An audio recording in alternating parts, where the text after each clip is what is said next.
Kuwait में हुए भयानक अग्निकांड ने पूरे भारत को झकझोर कर रख दिया है, क्योंकि इस हादसे में जितने भी लोगों ने जान गंवाई है उनमें से ज्यादातर भारत के ही हैं। यही वजह है कि भारत सरकार लगातार इस अग्निकांड की मॉनिटरिंग कर रही है।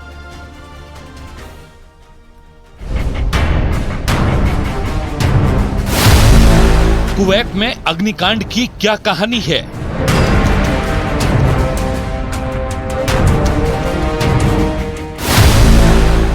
कौन बेगुनाहों की मौत का गुनहगार है?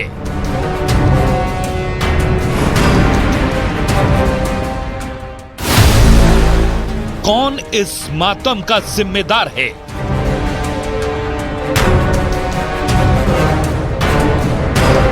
अब राख के ढेर से इन्हीं सवालों के जवाब तलाशे जाने हैं।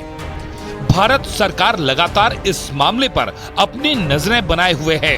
खुद पीएमओ हर घड़ी हर घंटे इस भयानक अग्निकांड की मॉनिटरिंग कर रहा है। कुवैत शहर में आग लगने की घटना दुखद है। मेरी संवेदनाएं उन सभी लोगों के साथ हैं जिन्होंने अपने प्रियजनों को खो दिया है। मैं प्रार्थना करता हूं कि घायल लोग जल्द से जल्द ठीक हो जाएं।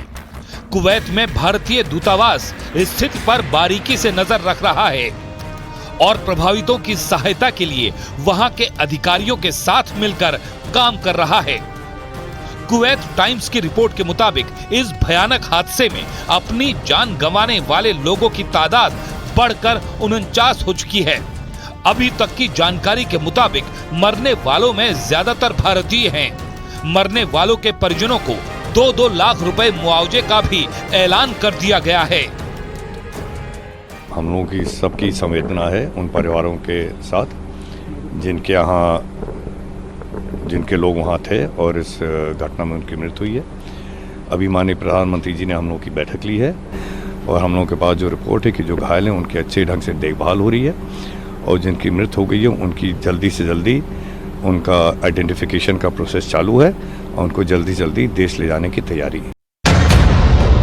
दावा किया जा रहा है कि जिस बिल्डिंग में आग लगी वहां 160 से ज्यादा लोग रहते थे। इनमें ज्यादातर भारतीय थे। खबर तो ये भी है कि इस हादसे में मारे गए सबसे ज्यादा लोग केरल से ताल्लुक रखते हैं।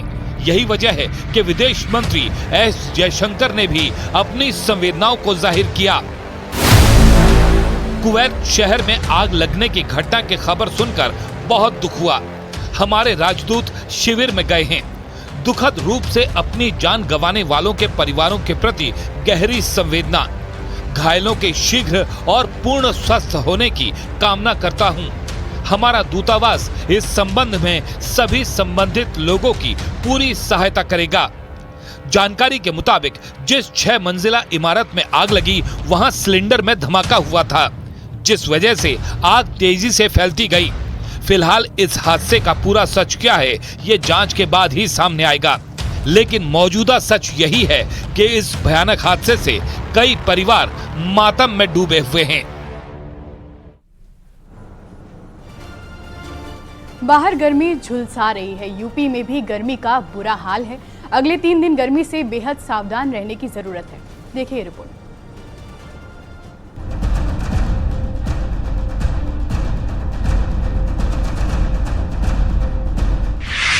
मई के बाद जून की गर्मी लोगों का इम्तिहान ले रही है। राजधानी दिल्ली समेत कई इलाकों में तापमान 45 डिग्री तक पहुंच चुका है। वहीं यूपी में भी भीषण गर्मी पड़ रही है।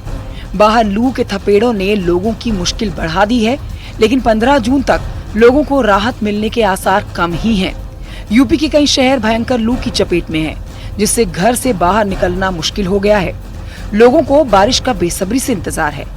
हालांकि मॉनसून महाराष्ट्र और दक्षिणी राज्यों में पहुंच चुका है और कई जगहों पर भारी बारिश का भी अलर्ट जारी कर दिया गया है। दिन की गर्मी जहां झुलसा रही है तो वहीं रात में भी पसीने छुड़ा रही है। मौसम विभाग ने यूपी के कई शहरों के लिए रेड अलर्ट जारी किया है। बांदा, चित्रकूट, कौशाम्बी, प्रयागराज, फतेहपुर और आसपास के इलाकों में भीषण लू का असर दिखाई दे सकता है। किस किस राज्यों में हीट वेव की स्थिति और क्या अलर्ट आप लोगों की तरफ से है? देखिए, अगर आप इस मैप में देखेंगे, हमारा जो कोर हीट वेव का अभी जोन है वो है हमारा बिहार, झारखंड, उत्तर प्रदेश। इन सभी राज्यों में आज रेड अलर्ट रहेगा। साथ ही साथ आप देख रहे हैं पश्चिम बंगाल में, नॉर्थ सब हिमालयन, वेस्ट बंगाल, सिक्किम में हमने रेड अलर्ट दिए हैं। ये है रेनफॉल के लिए, तो ये एक्सट्रीमली हेवी रेनफॉल होने की संभावना है, इसीलिए हमने यहाँ रेड अलर्ट दिया है। बाकी ये पूरा रीजन में हमारा रेड अलर्ट रहेगा हीट वेव के लिए। यानी 2 से 3 दिन गर्मी झुलसाने वाली है। मौसम विभाग ने कई शहरों के लिए ऑरेंज अलर्ट भी जारी किया है। इनमें प्रतापगढ़, मिर्जापुर, वाराणसी, संत रविदास नगर, कानपुर, हमीरपुर, महोबा, झांसी, ललितपुर शामिल है। बढ़ती गर्मी की वजह से डिहाइड्रेशन की समस्या भी आ रही है। अस्पतालों में भी मरीजों की संख्या बढ़ रही है। डॉक्टर मरीजों को तेज धूप से बचने की सलाह दे रहे हैं। गोरखपुर में पीएचसी, सीएचसी से लेकर जिला अस्पताल और बीआरडी मेडिकल कॉलेज तक के अस्पतालों में बेड की व्यवस्था के साथ साथ इलाज और दवा के पुख्ता इंतजाम किए गए हैं। पेट से बीमारी से संबंधित, साथ में बुखार के मरीज, ये सब की संख्या बढ़ गई है। उल्टी दस्त के भी मरीज बढ़े हैं, तो कंपैरेटिवली पहले के तुलना में मरीजों की संख्या ज़्यादा बढ़ी है। खान पान में सुधार करने की ज़रूरत है और समय से खाएं, बाहर का चीज़ें बिल्कुल ना खाएं और संतुलित भोजन लें। इंसान तो इंसान, जानवर भी गर्मी से परेशान हैं। वाराणसी के सारनाथ में मिनी जू में जानवरों को गर्मी से बचाने के लिए प्रशासन ने इंतजाम किए हैं। पानी के छिड़काव के साथ साफ सफाई का विशेष ध्यान दिया जा रहा है। ये मिनी जू है, तो जू में जो भी पक्षी है, सब जानवर हैं, उनको देखे हैं। जो पानी वाले जीव हैं वो पानी के अंदर हैं। गर्मी इतना तेज है कि वो बाहर नहीं निकल पा रहे हैं अभी। घड़ियाल देखने के लिए या कछुआ देखने के लिए कितना इंतजार करना पड़ा? काफी 10 से 15 मिनट इंतजार किए, लेकिन नहीं देख पाए हम उसको। पानी में ही रहेगा। पानी में है अभी तो। दिखने को मगरमच्छ दिखा है, बाकी तो नहीं, और काफी नहीं दिख पाए हैं। बाकी पक्षी वगैरह तो गर्मी की वजह से काफी परेशान है ही।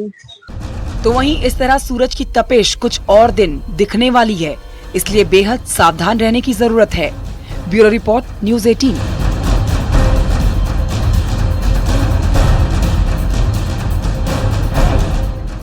और इसी के साथ वक्त एक ब्रेक का हो गया है। देखते रहें न्यूज़ 18।